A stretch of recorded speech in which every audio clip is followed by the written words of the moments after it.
In the vast, sun-scorched expanse of the Arizona Territory, where the red earth met the endless blue sky like a promise unkept, rancher Elijah Thorne stumbled upon a miracle disguised as misfortune. It was dusk, the kind that painted the canyons in hues of fire and shadow, when his horse shied away from a bundle huddled against a mesquite tree. There, half buried in dust and desperation, was a boy, no more than 8 years old, his dark hair matted with sweat, his Apache features etched with the raw terror of abandonment. Elijah, a widower himself, whose calloused hands had buried dreams alongside his late wife, felt a tug in his chest that no lasso could wrangle. Without a word, he scooped the child up, wrapping him in his weathered coat, and rode back to his modest ranch, where the wind whispered secrets through the cottonwoods. Elijah's life had been one of quiet solitude since losing Mary to the fever 5 years prior. His ranch, a sprawling spread of cattle and corn, was his sanctuary, built on the sweat of his brow and the unyielding spirit of the frontier. He had no children of his own, no kin to call upon, just the loyal hands who worked the land and the memories that haunted his nights. That evening, as he fed the boy warm stew by the flickering lantern light, the child's eyes, wide and wary, met his own.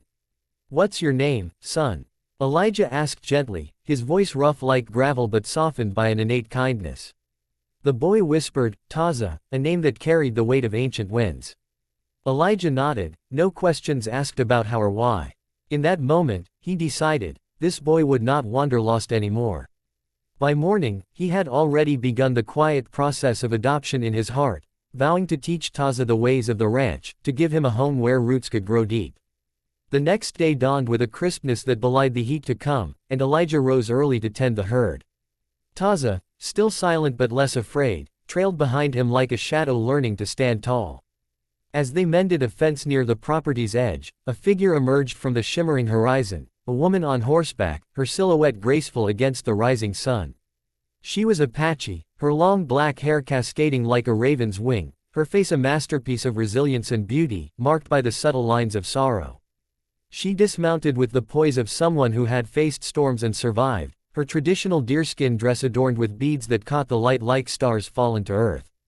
Elijah's breath caught. She was no stranger to hardship, yet she carried an aura of quiet strength that stirred something long dormant in his soul. "Who are you?" Elijah called out, his hand instinctively resting on his hip, though there was no threat in her approach.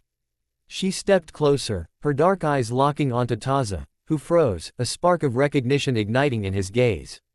"I am Nita," she said, her voice melodic yet firm, laced with the accent of her people. "And that boy is my son." The revelation hit Elijah like a sudden gust, unraveling the simple narrative he had woven overnight. Taza rushed to her side, burying his face in her skirt, and she knelt, embracing him with a tenderness that spoke volumes of their bond. Elijah's heart sank, not from loss, but from the complexity unfolding before him. He had assumed the boy orphaned, perhaps by raid or illness, but here was the truth. Nita, a widow whose husband had fallen in a skirmish with settlers, had lost Taza during a frantic escape from encroaching dangers. She had searched tirelessly through the night, guided by instinct and prayer. Elijah invited them into his home, offering water and shade, his mind racing with questions he dared not voice yet. As they sat at his rough-hewn table, Nita shared her story in halting English, her words painting a picture of displacement and survival. Her tribe, scattered by the relentless push of white expansion, had been forced from their ancestral lands. She and Taza had been traveling to relatives when bandits, opportunistic thieves preying on the vulnerable, ambushed them. In the chaos, Taza had fled into the wilderness, and Nita had pursued him relentlessly, her horse nearly spent. Elijah listened, his own prejudices, forged by tales of conflict between settlers and natives, melting away like morning dew. He saw not an enemy, but a mother, fierce and unbroken, whose love mirrored the selflessness he had once known with Mary. An unexpected turn came as the afternoon wore on.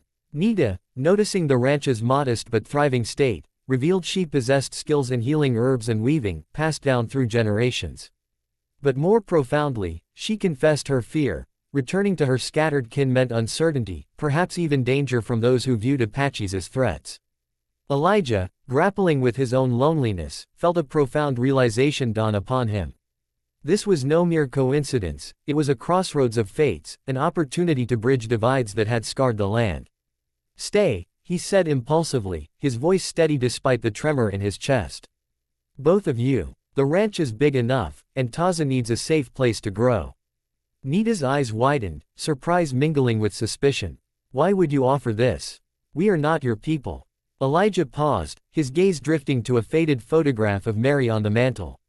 Because kindness doesn't ask for kin. And maybe, in helping you, I heal a part of myself. The days that followed blurred into a tapestry of tentative trust. Taza flourished under Elijah's guidance, learning to rope calves and tend gardens, his laughter echoing across the fields like a bomb. Nita, initially wary, contributed her knowledge, teaching Elijah remedies for ailments that plagued his livestock, and in turn, learning the rhythms of ranch life.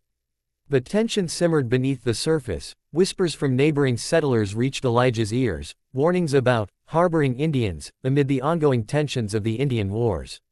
One evening, as storm clouds gathered, a group of rough men rode up, demanding to know why an Apache woman and child were on his land. Their family now, Elijah declared, standing firm, his rifle at his side but his words his true weapon. The confrontation escalated, words turning to threats, until Nita stepped forward, her presence commanding respect. She spoke of peace, of shared humanity, her eloquence disarming the intruders. In that moment, Elijah realized the depth of her wisdom, and the men, shamed by their own aggression, rode away. Yet the true emotional climax unfolded not in conflict, but in quiet vulnerability. One night, as thunder rumbled outside, Taza fell ill with a fever that mirrored the one that had claimed Mary. Elijah paced, helpless, his past grief resurfacing like a ghost. Nita, drawing on her ancestral herbs, brewed a potion intended to her son through the long hours. As dawn broke and Taza's fever subsided, Elijah collapsed beside them, tears streaming down his weathered face. I couldn't save her, he whispered, confessing his buried pain for the first time.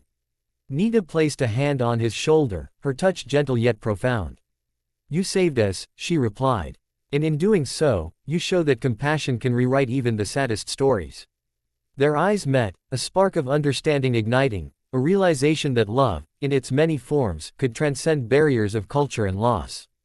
Elijah's act of generosity, born from selflessness, transformed not just their lives, but his own, weaving three broken souls into a tapestry of hope.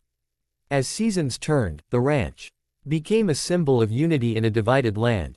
Elijah formally adopted Taza, with Nita's blessing, and in time, a quiet romance blossomed between him and Nita, rooted in mutual respect and shared dreams. Neighbors, initially skeptical, witnessed the harmony and began to question their own biases, small acts of kindness rippling outward like pebbles in a pond. Taza grew into a young man who bridged worlds, teaching others the power of empathy. Elijah, once a solitary figure, found joy in the family he had chosen, proving that humanity's greatest strength lies in opening our hearts to the unexpected. In the end, their story whispered across the territory, a reminder that in a world fraught with division, one act of kindness can spark a chain of transformation. It leaves us inspired, hopeful that selflessness endures, binding us all in the unbreakable thread of our shared humanity. And so, under the vast Arizona sky, where red earth meets endless blue, miracles continue to unfold for those brave enough to embrace them.